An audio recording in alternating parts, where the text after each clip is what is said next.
Hello, this is the M40 Motorway, and between junctions 3 and 4 are a set of ghost slip roads that lead to nothing. These days they're in a bit of a state, having never been used, but why are they here, and what's the point? They were built in 1969 along with the M40 motorway that was also under construction. At the time, the plan was to build the motorway from its starting point in London as far as Oxford or Junction 8, and it would all be opened by 1974. In the early days of motorway building, it was common practice to include provisions for motorway service stations, the idea being that the road planners could place the service stations where they thought most appropriate, and by factoring them into the motorway's construction, it meant things like access slip roads could be built in advance, ready for a service station to be built.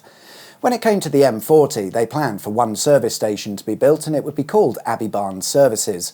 Whilst today, one services for the M40 might seem a bit stupid, it's worth remembering that back then the M40 was a fairly short motorway at only around 30 miles long, so one services somewhere near the middle, I don't know, maybe between junctions 3 and 4, makes a lot of sense. And that's exactly what we're looking at here on the M40. It's a set of slip roads that were built for a service station. However, you might notice we're missing said service station, and that's because it was never built. You see, the issue is that whilst the road planners considered service stations when building the motorway, they aren't the guys who actually build and fund a service station, so they can install the slip roads in advance, but it all relies on a company taking on the site and constructing a service station. And indeed, that was the government's intention when they offered the site to anyone who cared to bid on it. They offered a 24-acre site with motorway access already in place, and they'd install local access roads as well as a footbridge connecting the two sides if desired, all at no cost to you, the service station building company. All you need to do is pay £700,000 for the land and then bang in a service station. Yeah, but no. It seems that no one was interested, and the most likely reason at the time was that the M40 was just too short of a motorway.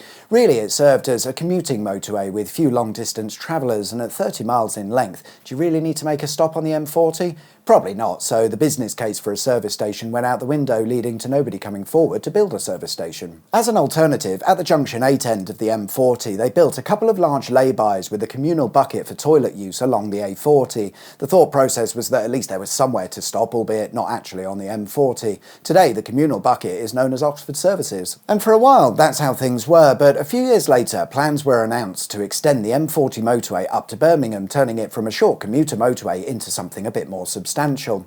This, of course, would mean an increase in traffic and more long-distance travellers, and this excited the executives over at Shell, the guys what make the petrol stations. There was a site with slip roads already in place and potentially a far larger customer base to shaft with overpriced sandwiches, so they submitted a proposal to build the service station that had been missing for several years. The proposal was denied.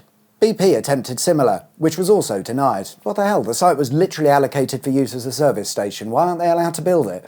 Well, there are two things: local councils and the environment. Whilst the site had been planned to be a service station, this was all done in the late 1960s, early 70s, but in 1974 there were changes within the local council's personnel, and the new staff didn't like the idea of a service station and were very concerned about the harmful impact it would have on the environment, a completely contrasting view to the original plan and idea for the M40. And that meant the end of Abbey Barnes Services. Despite being allocated as a site for a service station, in the end it was deemed unsuitable, which makes no sense.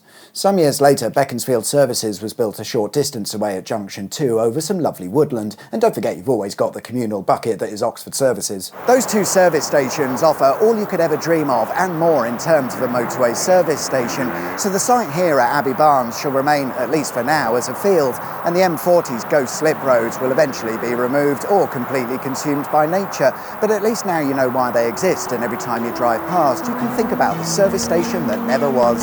Thanks for watching.